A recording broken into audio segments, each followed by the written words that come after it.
کلام خدا سے آج جو ہم سیکھیں گے یہ ہم اسی سلسلے کی کڑی ہے جو ہم سیکھ رہے ہیں، نیا عہد اور پرانا عہد۔ ہم نے ابھی تک سیکھا کہ جو عہد یہوہ خدا حریب کی پہاڑی پر جو ہے باندھتے ہیں بنی اسرائیل کے ساتھ، وہ ہاتھ کی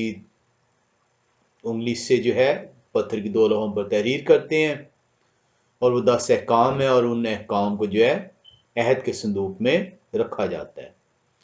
ہم نے دیکھا کہ یہ عہد جو ابدی عہد ہے جسے پرانا عہد کہتے ہیں، یہ 10 احکام پر مشتمل ہے، اور یہ 10 احکام جو ہیں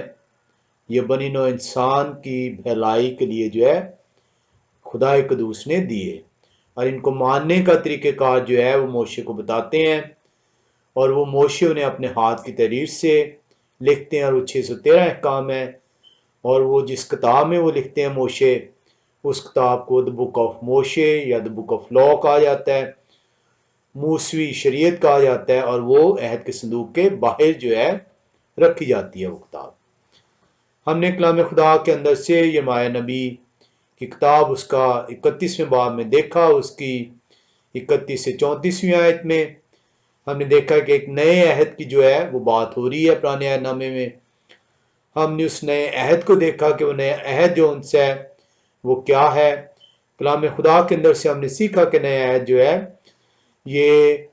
جگہ کی تبدیلی، یعنی اب پتھر کی لوحوں کی بجائے دل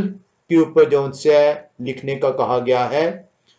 اور بہتر وعدہ جو ان سے اس کے ساتھ منسلک کیا گیا ہے۔ ہم نے دیکھا کہ جب پرانا عہد کیا گیا تو یہوہ خداوند نے جب حریب کی پہاڑی پر بنی اسرائیل کو یہ 10 احکام بتائے، تو بنی اسرائیل جو ان سی ہے، جب موسیٰ ان سے مخاطب ہوتا ہے تو وہ موسیٰ سب کچھ بتاتا ہے انہیں، تو بنی اسرائیل بلند آواز سے یہ کہتی ہے کہ ہم خدا قدوس کی باتوں کو، اس کے احکام کو مانیں گے۔ اور آپ دیکھتے ہیں کہ جب بنی اسرائیل جو ہے پہاڑی پہ جاتے ہیں، 40 دن 40 رات وہاں پہ رہتے ہیں، خدا قدوس پتھر کی 2 تختیاں جو ان سے ہے وہ دیتے ہیں انہیں، جن پر 10 احکام موجود ہے، تو بنی اسرائیل جو ہے اپنے کہے پر عمل نہیں کرتی، اور جو ہے وہ ان احکام کی پیروی نہیں کرتی بلکہ بت پرستی شروع کرتی ہے۔ ہم دیکھتے ہیں کہ اب یہ جو بہتر وعدہ ہے، یہ وعدہ ہم نے پچھلا سیکھا کہ یہ وعدہ خدا قدوس جو ان سے ہے وہ کرتے ہیں، کہ بجائے اس کے کہ بنی اسرائیل جو ان سی ہے وہ یہ کہے کہ ہم مانیں گے، خدا قدوس کہہ رہے ہیں کہ اب میں دل کی تختیوں پر لکھوں گا، دل پر اسے تحریر کروں گا، ان کے ذہنوں میں ڈالوں گا، اور میں ان کا خدا ہوں گا اور وہ میرے لوگ ٹھہریں گے۔ اس سے مراد یہ بہتر وعدہ خدا اپنے ذمہ لے رہے ہیں کہ اب سے جو ان سے جو تحریر میں ان کے دلوں پر لکھ دوں گا، ان کے ذہنوں پر ڈال دوں گا، اس تحریر کو میں اب اس کی رسپانسبلٹی لیتا ہوں، کیونکہ میں ان کے دل کو تبدیل کر دوں گا، اور اس وسیلے سے جو ان سے وہ میرے احکام کی پیروی کریں گے۔ تو آپ دیکھتے ہیں کہ جو نیا عہد ہے وہ حکم وہی ہے، وہ 10 احکام جو پہلا عہد باندھا گیا، نئے عہد میں محض جگہ کی تبدیلی اور بہتر وعدہ جو ان سے وہ کیا گیا ہے۔ آج کا جو پیغام ہم دیکھیں گے اس کے 2 حصے ہیں۔ پہلے حصے کے اندر جو ان سے ہم یہ دیکھیں گے کہ ہم کس طریقے سے جو ان سے اس عہد میں جو ہے شامل ہو سکتے ہیں، کیونکہ ہم نے دیکھا کہ جو عہد باندھا گیا حریب کی پہاڑی پر وہ بنی اسرائیل کے ساتھ باندھا گیا۔ ہم کس طریقے سے جو جینٹائلز ہیں، جو بنی اسرائیل سے تعلق نہیں رکھتے، وہ کس طریقے سے اس عہد میں شامل ہو کر خدا کی بادشاہت کے وارث ٹھہر سکتے ہیں۔ یہ اس کا پہلا حصہ ہے۔ اور دوسرا حصہ جو ان سے ہے کہ یہ جو نیا عہد کے بعد ہم نے سیکھا ہے، جس میں کہا گیا ہے کہ دلوں پر لکھا جائے گا، ذہنوں میں ڈالا جائے گا، اور جو ہے وہ یہ عہد کی جو ہے پیروی کی جائے گی، اس وقت کو